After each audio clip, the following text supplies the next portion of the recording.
महराज मलिक के केस के हवाले से अहम तरीन जानकारी निकल कर आ रही है। क्या महराज मलिक असेंबली का सेशन अटेंड कर पाएंगे? क्या राज्यसभा में अपना वोट कास्ट कर पाएंगे? क्या महराज मलिक रिहा होंगे और कब होंगे महराज मलिक रिहा? यह अहम तरीन सवाल है। आज 14 अक्टूबर है। आज आप सब लोगों को इंतज़ार था कि महराज मलिक के हवाले से आज कोर्ट में सुनवाई होने वाली थी। उनकी जो अर्जी पेश हुई थी पीएसए के केस को लेकर, उसमें आज जो है वो काफ़ी बड़ा जो है वो चर्चा भी होने वाली थी। इस हवाले से जानकारी आई है जो बड़ी क्लियर है कि महराज मलिक के लिए जो अर्जी पेश की है कि उन्हें असेंबली अटेंड करने दी जाए और उन्हें अपना वोट कास्ट करने दिया जाए, उस पर सैटरडे के रोज़ सुनवाई होगी। यानी कि सैटरडे के दिन उस मामले में सुनवाई हो सकती है और महराज मलिक का जो पीएसए केस है उसमें 7 नवंबर को सुनवाई होगी। 7 नवंबर को बहस होगी, ऑब्जेक्शंस होंगे। महराज मलिक असेंबली अटेंड करेगा या नहीं करेगा? महराज मलिक राज्यसभा के लिए वोट कास्ट करेगा या नहीं करेगा? इस पे सुनवाई सैटरडे के दिन होगी। यानी कि सैटरडे के दिन एक बारी फिर से कोर्ट में इस मामले में अपेयर होना है महराज मलिक के वकला को, और उसमें सारी बातों को देख सुनकर जो जज साहिबान हैं उनकी जानिब से कोई बड़ा डिसीजन लिया जा सकता है। इस डिसीजन में महराज मलिक की रिहाई के हवाले से भी बात हो सकती है कि वो असेंबली का सेशन अटेंड करेंगे, उन्हें जाने की इजाज़त दी जाएगी, उनकी अपील को जो सबमिट किया है उसे एक्सेप्ट किया जाएगा, या फिर उन्हें राज्यसभा में भी वोट कास्ट करने की इजाज़त नहीं दी जाएगी। जो सरकार है उनकी तरफ से जो वकील हैं, जो डीसी डोडा हैं, उनके जो वकील हैं जो वहाँ पे रिप्रेजेंट कर रहे हैं वो हैं सुनील सेठी जी, जो बीजेपी के वकील हैं।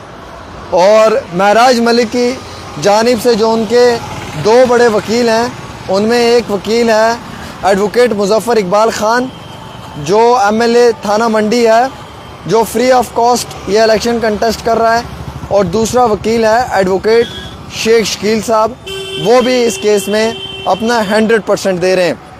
यहाँ से ये 2 वकील लड़ेंगे, बिना जो है वो खौफ और डर के लड़ेंगे, और वहाँ से एडवोकेट्स सुनील सेठी जो है वो सरकार की तरफ से वकालत करेगा, और मज़लूम की तरफ से, बेबस और गरीब महराज मलिक की तरफ से एडवोकेट मुजफ्फर इकबाल ख़ान लड़ेगा, एडवोकेट शेख शकील लड़ेगा।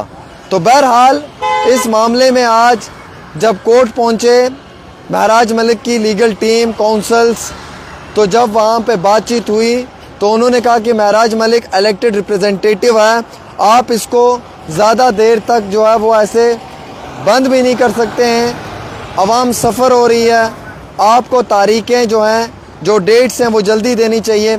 यानी कि जैसे कि आपने सुना है कि कोर्ट में तारीख पे तारीख मिलती है, महराज मलिक के केस में ऐसा नहीं होना चाहिए, जल्दी से इसके मामले में तारीख मिलनी चाहिए।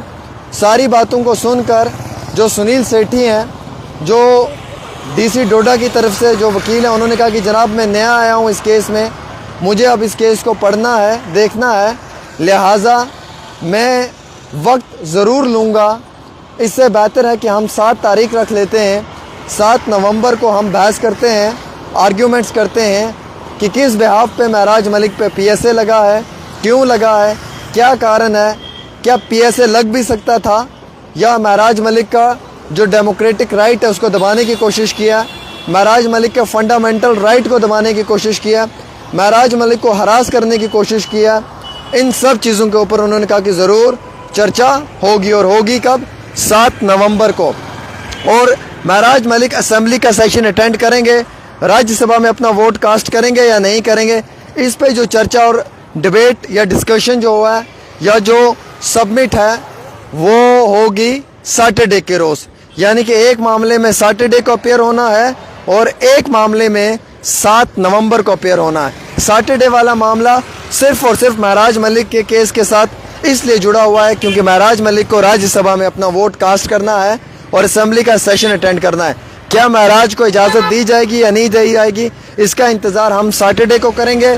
और 7 तारीख को ओरिजिनल केस जो है वो महराज मलिक का है, वो है क्वैशमेंट का केस पीएसए का, यानी कि जो पीएसए उन पे लगा है वो खारिज होना चाहिए, क्वैश होना चाहिए, उसकी सुनवाई जो है वो 7 नवंबर को होगी। तो ये 2 बड़ी अपडेट्स हैं महराज मलिक के चाहने वालों के लिए। खबर को शेयर जरूर करें। एक छोटी सी रिपोर्ट आमिर के साथ।